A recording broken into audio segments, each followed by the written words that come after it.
Okay, so I like the reflection on this. I think this is a good choice. This is kind of a nice choice too, but just a little bit more difficult to extract and look as clean. I'm not so sold on the top of this. It's not that good looking, that plastic thing. Stubs. That's a lot of retouching to do. I don't know about stubs. The name isn't good. You know what I'm saying? Not a good name.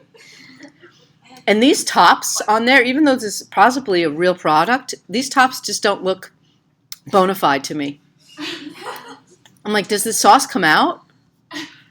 These are the things I think about after working in, package design for so long. I love that jar, but again, I don't know. I'm just not so sure that's really going to sell my product as well as this one. That just looks so good to me. Okay, so I'm going to do Control-Click and copy image, and then I'm going to toggle over to Photoshop, which is not open. So I will open Photoshop.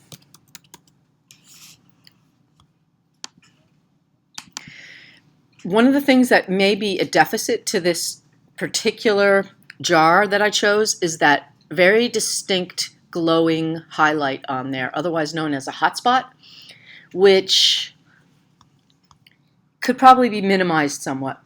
So because I did a copy when I do in Photoshop a new document, Photoshop knows what size that document was that I just copied. And it's pulling that information from the clipboard. So whatever was the last thing copied, Photoshop will know that that is likely to be the size of the file that you now want. And that's where this size is coming from. So I'm going to click OK and paste.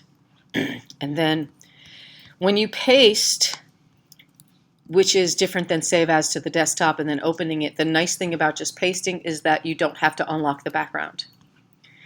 I want to talk a little bit about non-destructive editing. One of the really important things I find to helping myself out of jams in Photoshop, especially if I do a copy paste, is to make sure that I do a save as and before I start retouching this. And the reason why is because when I go into the history panel, I'm going to talk a little bit about history panel tonight. I want to make sure that I have a history state from the very first moment that I begin the project, because this first history state may be crucial in bringing back any details I may have inadvertently screwed up during the process. So down here at the bottom of the history panel is a little button that's called Take a New or Create a New Snapshot. And when I click that, what it does is it makes a version. I'm going to make the panel images a little bit bigger here. History options, no. Okay, well, can I not do that here? Or I cannot make these images any larger. This is the size that they are. So this is the original version. And as long as I have this file open, I can always revert to this version or paint from it. Painting from it means that I could use a tool that is hiding over here. It is this brush with the little swinging back arrow. That is called the history brush. And I'm going to click over here for now so that when I'm ready to use the history brush, it's going to be pulling from this version of the image.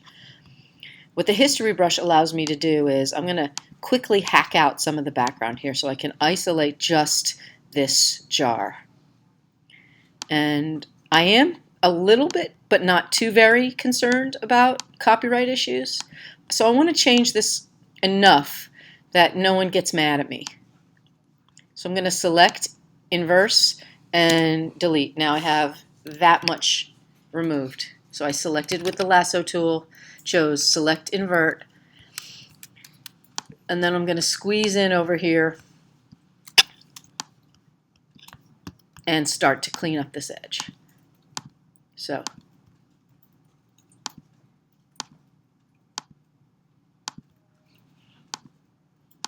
alright, so I'm traversing around this edge and I'm actually doing it quickly, but I am doing a good job.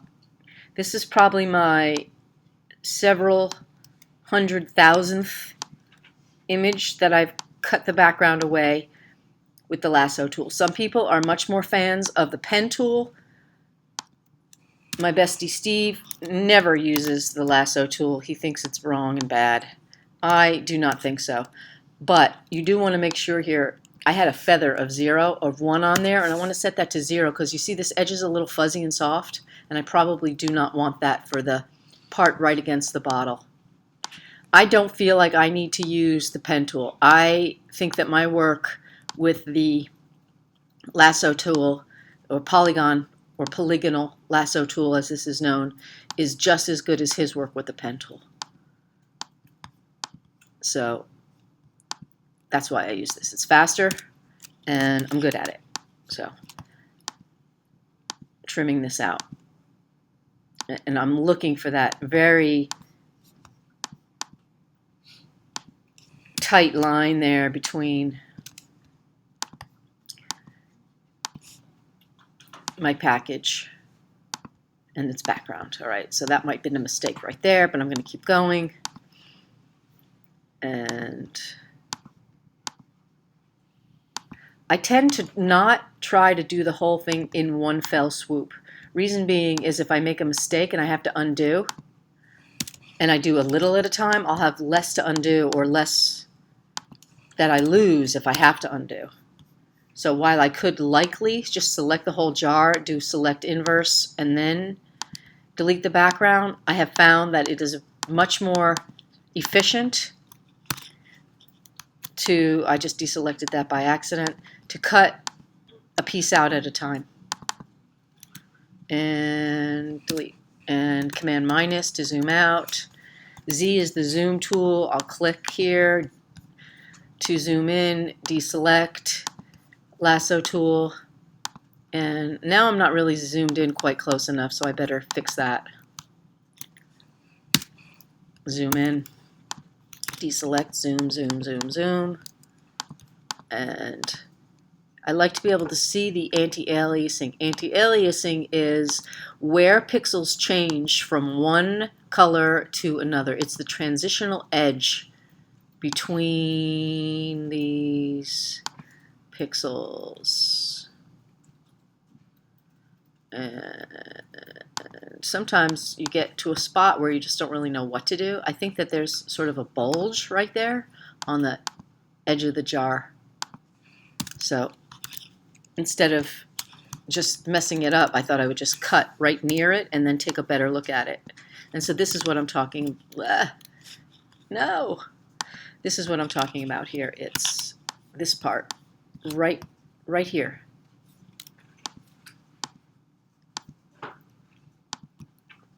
I don't think that anybody besides designers and art directors really stare at these things the way we do. Like most normal people, they don't have the same sort of incredible eye for detail. Like that just might get chopped off by somebody else, but not me. I'm not chopping it off. I can see that's part of the package. You can see now on this side where the lighting's better, there's a little bit of a ledge, sort of like a trim on the bottle, which makes it distinct. And since I'm not trying to sell this, rather using it for educational purposes, and since you're not trying to sell this, you're using it for your portfolio, I do not think that you really have to worry about repercussions regarding stealing just the jar. But it does take sometimes a bit of time to get this cut out properly. Almost there. And okay, zooming out. Okay, I think I have it now. I'm going to just check at the bottom. It's a little too close. Yep, so I can see that that's almost finished. And